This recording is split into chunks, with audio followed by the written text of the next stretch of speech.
Budget friendly একটা dress combo এখানে তৈরি করেছি। তো তার সাথে আমি ব্লকের একটা ওড়না তৈরি করেছি, সেইটা আপনাদের সাথে আজ শেয়ার করব।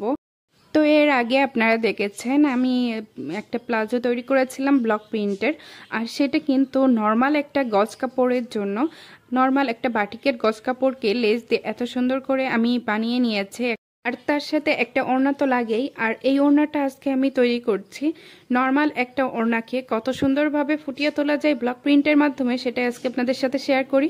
তো এখানে সাদা একটা ওড়না নিয়েছিলাম, সুতির ওড়না, আর তার পাশে এই যে সুন্দর করে লেস লাগিয়ে নিয়েছি। হ্যালো এভরিওয়ান, আসসালামু আলাইকুম। শারমিন ইরমাস ওয়ার্ল্ডে নতুন একটি ভিডিওতে সবাইকে স্বাগতম জানাচ্ছি। প্রতিবারের মতো আপনাদের পছন্দের একটা ভিডিও নিয়ে এসেছি, আর সেটা হচ্ছে ব্লক প্রিন্ট ভিডিও। তো এখানে কি কি লাগবে সেটা দেখিয়ে দিলাম। রং নিয়েছি, তুলি নিয়েছি, আর সাথে কম্বল নিয়েছি, আর তার সাথে কিন্তু পছন্দের ডাইস নিয়ে নিয়েছি। আর এই ডাইসগুলো পছন্দ করে শুধু তো রেখে দিলে হবে না, এগুলো প্রসেসিং করতে হবে। আর তার জন্য কিন্তু প্রতি ভিডিওতে আমি দেখিয়ে দিই। এই ডাইসগুলো একটা বলে পানির ভিতরে 10 থেকে 15 মিনিট ভিজিয়ে রাখতে হবে, আর তারপরে শুকনো একটা কাপড় দিয়ে সুন্দর করে এই পানিগুলো মুছে নিতে হবে। ব্লক প্রিন্ট করার জন্য টেবিল সেটিং করাটা খুবই দরকার, আর একটা সমান্তরাল জায়গায় সবসময় ব্লক প্রিন্ট করার চেষ্টা করবেন। তো আজ আমি ফ্লোরে এই ব্লক প্রিন্টটা করব। তো এখানে একটা কাঁথা বিছিয়ে নিচ্ছি, আর এটা পুরাতন একটা কাঁথা, আর তার উপরেই আমি ওড়নাটা বিছিয়ে এরপর ব্লক প্রিন্ট করা শুরু করব।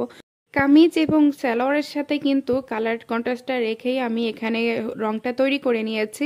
আর এই রংটা তৈরি করেছিলাম হোয়াইট পেস্ট, আর তার সাথে এনকে বাইন্ডার এবং একটু হালকা কুসুম কালার দিয়েই তৈরি করেছি। আর এই কালারটা সাদা কালারের উপরে যাতে ফুটে ওঠে, এর জন্য আমি আরও একটু ডিপ কালার করার জন্য আরও একটু হলুদ রং নিয়ে নিয়েছিলাম।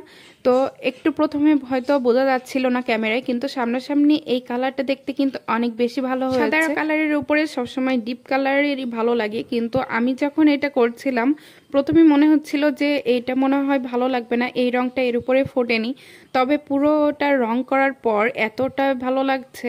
তো প্রথমে আমি একটা চওড়া ডাইস দিয়ে চারিপাশ পার করে নিয়েছি, আর এই পাড়ের ডাইসটা অনেক বেশি পছন্দের আমার।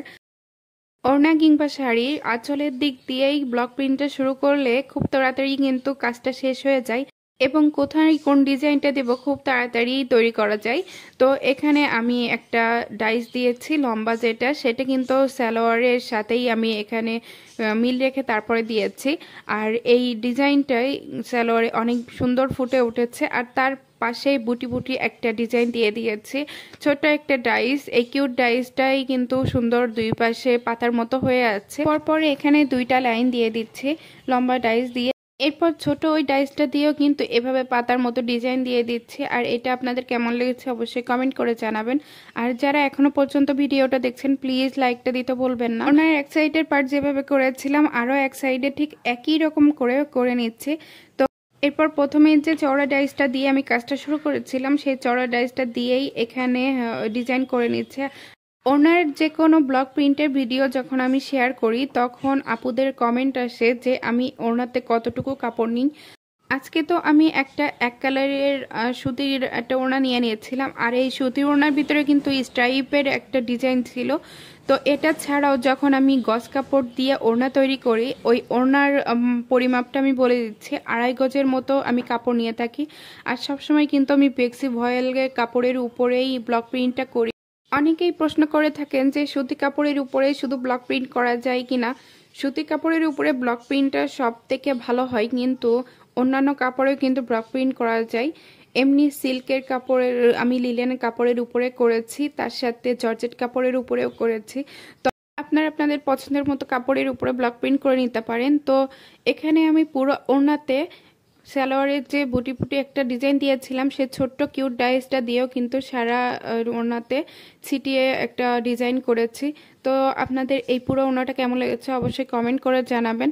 আর এই রঙগুলো কোথায় পায় সেটাও নিয়েও অনেকে প্রশ্ন করেছেন। আমি এই রঙগুলো কিন্তু যে দোকানে লেস পুঁতি পাওয়া যায় সেই দোকান থেকেই কিনে থাকি। যারা নতুনভাবে ব্লক প্রিন্ট করতে চাচ্ছেন তারা দোকানে গিয়ে রেডি কালার চাইবেন, আর রেডি কালারটা দিয়ে আপনার ব্লক প্রিন্ট করে নিতে পারবেন। আজ এ পর্যন্তই, আল্লাহ হাফিজ।